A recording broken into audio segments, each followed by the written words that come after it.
नमस्कार जय जगन्नाथ पिला माने आज आमे गोटे गप शुणिबा कुहुक काठी।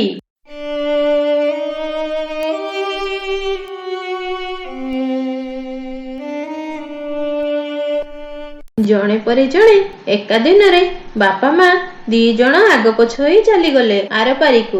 मामा छेउंड होई गले। वंशर भी स्नेह सरदा करिबा पई केही नथिले किंबा धन संपत्ति मध्ये किछि नथिला। अनाथ पिला तीनोटीकु आनी माधव मिश्र पालिले। तांकर पुओ झियो केही नथिबारु एमानकु निज पुओ परि लालन पालन कले। एही समय रे पत्नी स्नेहबाला देवी आखि बुझिले। बुढ़ी चलीगला परे माधव मिश्र संसार प्रति वितृष्ण भाव होई पड़िले। पिला तीनोटींकर पई चिंतित थिले। बड़ पुओ दुईटी बुलुराम और टुलुराम थिले निहाती अलसुआ और ठक और दुष्टामी प्रकृतिर। सान पुओ नीलुराम थिले अत्यंत सचोट और भारी परिश्रमी। तेणु बापा माधव मिश्र सान पुओ नीलुकु प्रशंसा करथिले। बेले बेले बड़ दुईटींकु दुष्टामी देखि विरक्त प्रकाश करुथिले। यह देखि टुलु और बुलु बुढ़ाकु मारी देई सबु धन संपत्ति हड़प करबाकु मने मने स्थिर कले। दिने बुढ़ा बेमार होई घरे सोईथिबा बेले से दुहे घरे निया लगाई देले। केही बुढ़ा मिश्र को उद्धार करबाकु गले नाही। ठीक एही समय रे नीलुराम बुढ़ा पाई औषध नहीं पहुंची घर जलुथिबार देखिला। निज प्राण को खातिर न करी जनता घर भितर को पशि जाई माधव मिश्र को बोही आनिला। एही उद्धार कार्य निया धास लगी तार देहर अनेक जागा पोड़ी जाइथिला। जा हेउ बुढ़ा बापा को बंचाई पारिथिबारु से खुशी थिला। से मिश्र को नहीं डाक्तरखाना रे भर्ती कला। निजे भी 2 दिन चिकित्सा हेबा परे तांको भल लागिबारु पालित बापांकर चिकित्सा पई टंका जोगाड़ रे बाहरिला। घरे सबु किछि तो जଳି जाइथिला। जहा भी किछि उद्धार होइथिला ताकू बिकी बुलु और टुलु पैसा धरी घर छाड़ी मौज करबाकू बड़ सहर को चली गले। नीलू बिचरा पाख रेल स्टेशन रे कुलीगिरी करी जहा 2 पैसा पाइला तहिरे बुढ़ा बापा को चिकित्सा कराइला। किछि दिन परे बुढ़ा सुस्थ होई फेरिला। घर तो नाही पोड़ा घरे स्थान को सफा करी नीलुराम कुड़िया खंडे करिथिला। सेठी आसी बापू पुओ रहिले। नीलू काम करे जहा आणे तहिरे दुखे सुखे चलु थांती।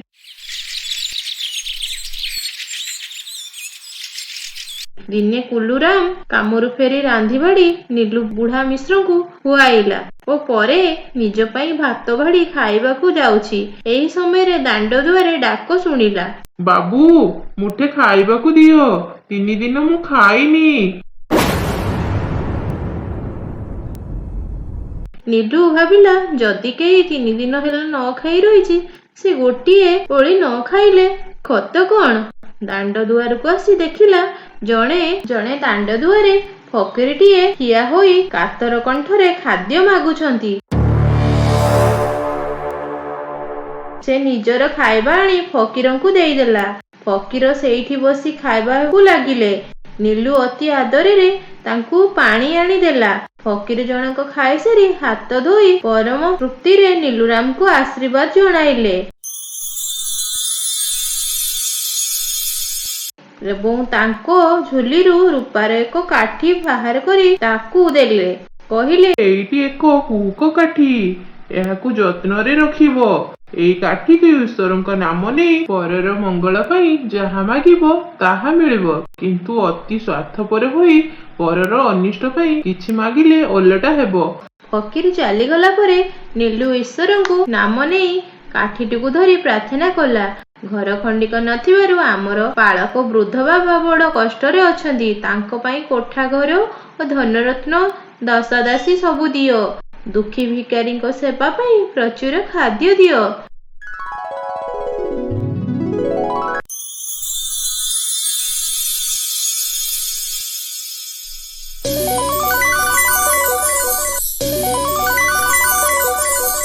राति पाहिला बेलू देखागला नीलूर घरटी एक विराट शंखमलमल पत्थर कोठारे परिणत हो जाइछि। घरे असुमारी धन दरब भर्ती होई रहिछि। अभाव मेंटिला मन आनंद रे नीलू बुढ़ा बापा को अयसरे रखी ନିତ୍ୟ ପ୍ରତି ଦୁଃଖୀ ଭିକାରୀଙ୍କୁ ଦାନ କରି ଦିନ କଟିଲା। ଦିନକୁ ଦିନ ଯେତେ ଦାନ କରୁଥାଏ ତା ଧନ ସେତିକି ବଢୁଥାଏ। ଏଣେ ବୁଲୁରାମ ଓ ଟୁଲିରାମ ଯାହା ଧନ ଦରବ ନେଇଥିଲେ ସବୁ ଯାକ ମଦ ଓ ଜୁଆ ଆଦି ବିଳାସ ବେସନରେ ଉଡାଇ ଦେଲେ। ଭିକାରୀ ପାଲଟି ଯାଇଛି। ଦିନେ ବୁଲି ଭିକାରୀ ମାନଙ୍କ ସାଙ୍ଗରେ ଭିକ ଆଶାରେ ନୀଲୁର ଦୁଆରେ ଆସି ପହଞ୍ଚିଲେ। ନୀଲୁ ସେ ଦୁହିଁଙ୍କ ଆଦର କରି ନିଜ ଘରେ ରଖିଲା। ବୁଢା ବାପା ଏ ଦୁହିଁକି ଦୁଷ୍ଟପଣ ଯୋଗୁ ଘରେ ରଖିବାକୁ ମନା କଲେ। ନୀଲୁ ବୁଢା ବାପାଙ୍କୁ ବୁଝାଇ ତାଙ୍କ ଦୁହିଁକୁ ରଖାଇଲା। ପରିବାରରେ ତ ଅଭାବ ନାହିଁ। ଏ ଦୁହେଁ ହେଣ୍ଡି ମାରି ମାଲିକ ପରି ଘରେ ରହିଲେ।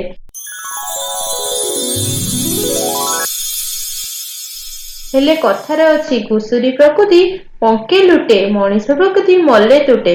ଏ ଦୁହିଁଙ୍କ ଦୁଷ୍ଟ ପ୍ରକୃତି ଯିବ କିପରି?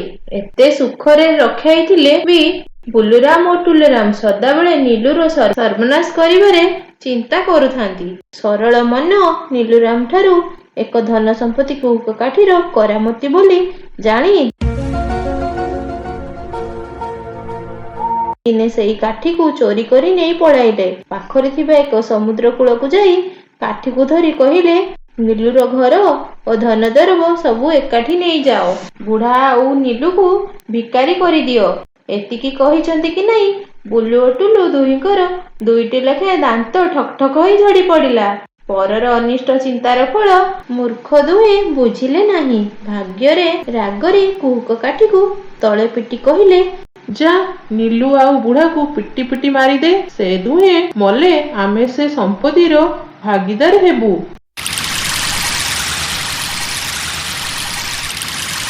ହଠାତ୍ କୁହୁକ କାଠି ଉପରକୁ ସାଇଁ କରି ଉଠିକରି ଏକ ବିରାଟ ଠେଙ୍ଗାରେ ପରିଣତ ହୋଇଗଲା। ସେଇ ଠେଙ୍ଗାରୁ ଅସଂଖ୍ୟ ବିରୁଡ଼ି ବାହାରି ଟୁଲୁ ଓ ବୁଲୁକୁ ବିନ୍ଧିବାରେ ଲାଗିଲା।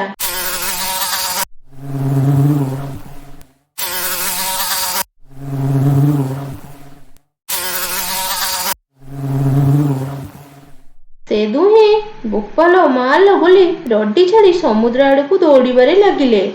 ଏଣେ ବିଶାଳ ଠେଙ୍ଗାଟି ତାଙ୍କ ମୁଣ୍ଡ ଓ ହାତ ଦେହରେ ମାରି ଚାଲିଥାଏ। ବିରୁଡ଼ିଏ ଓ ବିନ୍ଧୁଥାନ୍ତି। ଆଖି ନାକ ମୁହଁ ସବୁଆଡ଼େ ଯନ୍ତ୍ରଣାରେ ଅସ୍ଥିର ଓ ସେ ଦୁହେଁ ସମୁଦ୍ର ପାଣିକୁ ଲମ୍ପ ଦେଲେ। ସମୁଦ୍ର ଉତ୍ତାଳ ତରଙ୍ଗ ସେ ଦୁଇ ପାପୀଙ୍କୁ ଅଟାରି ନେଇ ପାଣିରେ ବୁଡ଼ାଇ ମାରିଦେଲା। ଦୁଷ୍ଟ ଓ ଦୟ ନିଜ କର୍ମ ଫଳ ପାଇଲେ। ଏହାପରେ କୁହୁକ କାଠି ପୁଣି ଫେରି ଆସିଲା ନୀଲୁର ପୂଜା ଘରକୁ। ନୀଲୁ ପରୋପକାର ଓ ଦୟନଶୀଳତାରେ ମୁଗ୍ଧ ହୋଇ ସେ ନିଜ ଅଞ୍ଚଳର ରାଜାଙ୍କ ଝିଅ ସହିତ ବିବାହ କଲା ଓ ଅତି ଆନନ୍ଦରେ ଜୀବନ ଯାପନ କଲା। ବହୁତ ସୁଖରେ ରହିଲା। ପିଲାମାନେ ଏଇଥିରୁ କଣ ବୁଝିଲ? କେବେ ହେଲେ ପରର ଅନିଷ୍ଟ ଚିନ୍ତା କରିବ ନାହିଁ। ସବୁବେଳେ ସମସ୍ତଙ୍କର ସୁଖ ଦୁଃଖର ସାଥୀ ହେବ।